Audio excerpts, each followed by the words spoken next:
Hello guys, welcome to our channel track anime, যেখানে আজকে আমরা দেখব সাকামোটো ডেইজের এপিসোড 3। এপিসোডের শুরুতেই আমরা লুকে দেখতে পাই যে কনভেনিয়েন্স স্টোরে আসে, তাও আবার অনেক দেরিতে।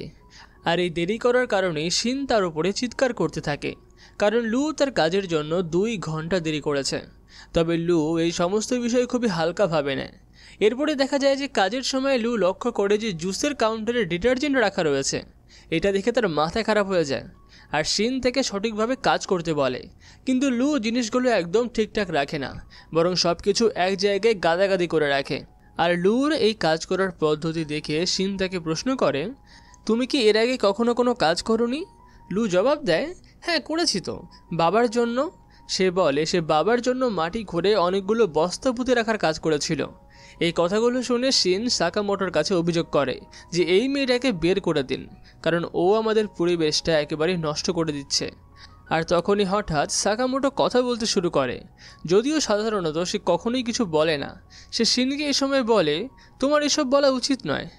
আর তারপরে সে লুকেও ক্ষমা চাইতে বলে। সাকামোটোর কথা শুনে শিন আর লু দুজনেই অবাক হয়ে যায়, কারণ সাকামোটো সাধারণত এত কথা বলে না। তবে এখনও সে থামে না, সে একটার পর একটা কথা বলতেই থাকে। তাকে এত কথা বলতে দেখে শিনের ভয় লাগে। শিন মনে মনেই ভাবে, এই ব্যক্তি সাকামোটো নিশ্চয়ই না। তখনই হঠাৎ আরেকজন সাকামোটো হাজির হয়, যাকে দেখে তারা দুজনেই চমকে ওঠে। আর নতুন সাকামোটো একেবারে চুপচাপ গিয়ে নিজের জায়গায় বসে পড়ে। আর পুরনো সাকামোটো তখনও বলতে থাকে, এটা তো অবাক করার মতো ঘটনা, আমার আবার আরেকজন নকলও আছে। এরই মধ্যে সেই নকল পুরনো সাকামোটোর গলার কাছে চাকু ধরে, যেটা থেকে সাকামোটো খুব সহজেই নিজেকে বাঁচিয়ে নেয় আর তারপর নিজের অস্ত্র বের করে। তাই এখন সেই নকল সাকামোটো তাদের উদ্দেশ্যে বলে, তুমি এখনও খুব তীক্ষ্ণ সাকামোটো। আর এই বলেই সেই নকল সাকামোটো তার আসল চেহারায় চলে আসে, যার আসল নাম হলো নাগামো। এই পরিস্থিতি দেখে শিন অবাক হয়ে ভাবে, এই লোক তার চেহারা কিভাবে বদলালো, আর আমি কেন তার মনের কথা পড়তে পারছি না। এদিকে নাগামো তাদেরকে দেখে হাসতে শুরু করে, কারণ তাদের চেহারার অভিব্যক্তি ছিল দেখার মতো। এতে তারা দুজন মিলে নাগামোকে মারধর করে। এরপর প্রশ্ন করে, তুমি কে? এখন নাগামো নিজের পরিচয় দিয়ে জানায় যে সে হলো সাকামোটোর বন্ধু, আর সে পাশের কনভেনিয়েন্স স্টোরে কাজ করে। সে আরও জানায় যে তার বয়স হলো 18, যা শুনে তারা দুজনেই অবাক হয়ে যায়, কারণ সে বয়স অনুসারে তো খুবই ছোট। তখন সাকামোটো জানায় যে এই লোকটাও হলো একজন হেডম্যান, সে আমার সঙ্গেই কাজ শুরু করেছিল, আর তার বয়স হলো 27 বছর। অর্থাৎ সে নাগামো প্রথমবারই মিথ্যে কথা বলেছিল। তাই এটা শুনে তাদের মাথা আবারও খারাপ হয়ে যায়, আর তারা আবার মারধর করতে শুরু করে আর তাকে একটা চেয়ারে বেঁধে ফেলে। আর এরপর সেই লোকটি জানায় যে সাকামোটোর মাথার উপরে 1 বিলিয়ন ইয়নের বাউন্টি রয়েছে। এটা শুনে তারা দুজনের মধ্যে কেউই বিশ্বাস করতে পারে না। লোকটি বলে যে জেএএ একটি অফিসিয়াল ঘোষণা করেছে এবং একটি মুক্তি পাওয়ার পর থেকেই অনেক অ্যাসাসিনের কাছে খবর পৌঁছেও গেছে। ঠিক তখনই সেখানে একটা পিৎজা ডেলিভারি বয় আসে। শিন ওই ডেলিভারি লোকটির মনের কথা পড়ে দেখে সেও একটি অ্যাসাসিন, আর সে সাকামোটোর পিছনেই এসেছে। ডেলিভারি লোকটি খুবই আত্মবিশ্বাসীভাবে নাগামোকে বন্দি করে ফেলে, কিন্তু সাকামোটো পুরো নীরব থাকে। সে কোনো রকমের কোনো প্রতিক্রিয়া দেখায় না, বরং পুরো ব্যাপারটিকে উপেক্ষা করে। কিন্তু নাগামো বন্দি থাকা সত্ত্বেও একেবারেই তার পেছনে গিয়ে তাকে মারতে শুরু করে। কিন্তু সাকামোটো এখন থেকে থামতে বলে, আর নাগামো থেমে যায়। কিন্তু সে জানতে চায় যে তোমার প্ল্যানটা আসলে কি, এই পরিস্থিতি থেকে বের হওয়ার, তাও আবার কাউকে না মেরে। নাগামো আরও বলে, এখন তো আরও অনেকেই আসবে, ধরে নাও আমিই আসলাম। আর এটা বলে পরিবেশটা একেবারে টেনশনে ভরে যায়। কিন্তু হঠাৎই নাগামো হেসে বলে, আরে না না, আমি তো মজা করছিলাম।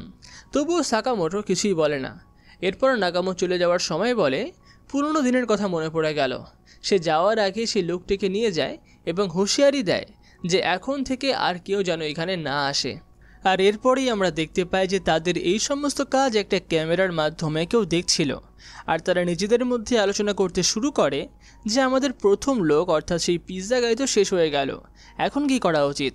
তাদের মধ্যে একজন বলে, সাকামোটোকে হারাতে হলে আমাদের মস্তিষ্ক দিয়ে খেলতে হবে, সময়, জায়গা আর অন্যান্য বিষয় তার বিরুদ্ধে কাজে লাগাতে হবে।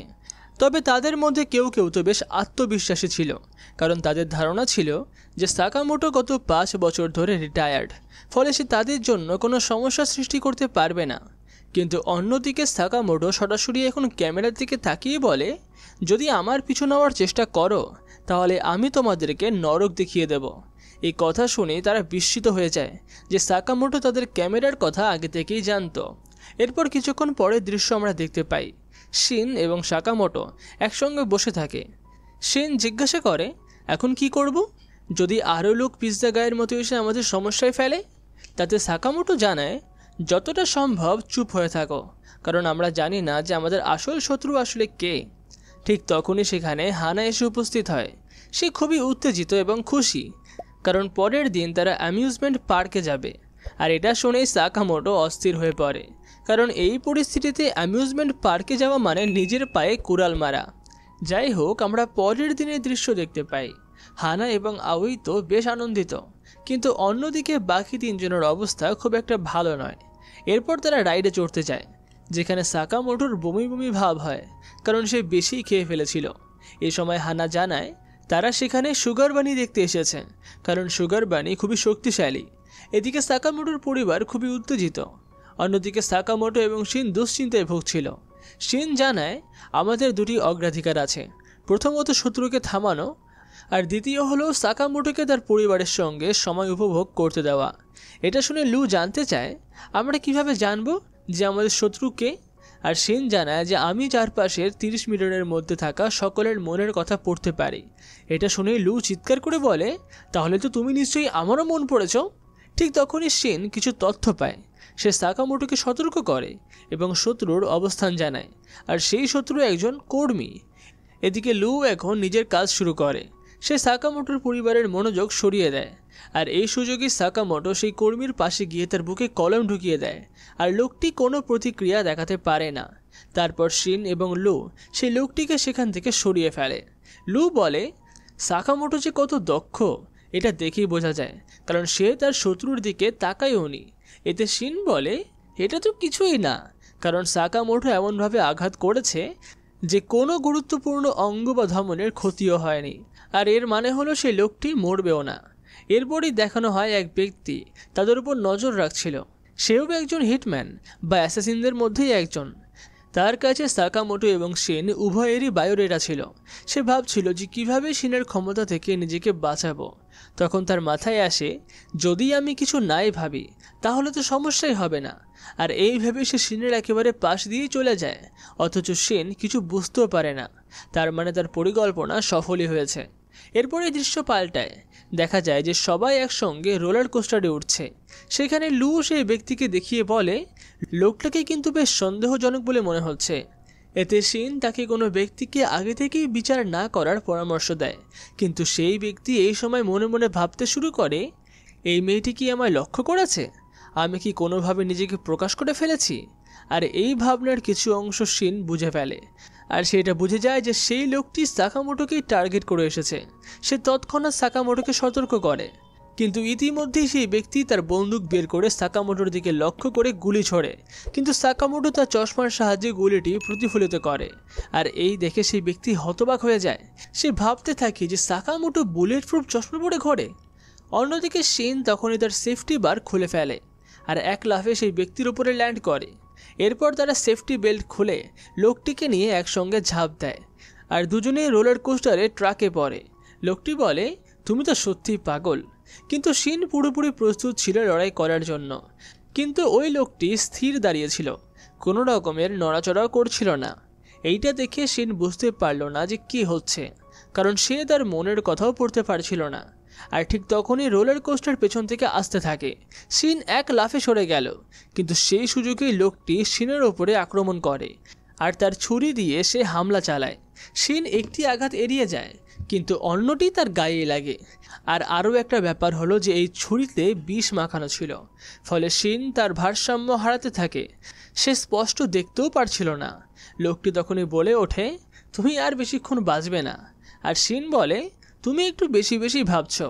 কিন্তু লোকটি সাকামোটোকে নিয়ে বলে, তার চোখে আমি মৃত্যুর ভয় দেখেছি, আর এটা তাকে পরাজিত করে দিয়েছে।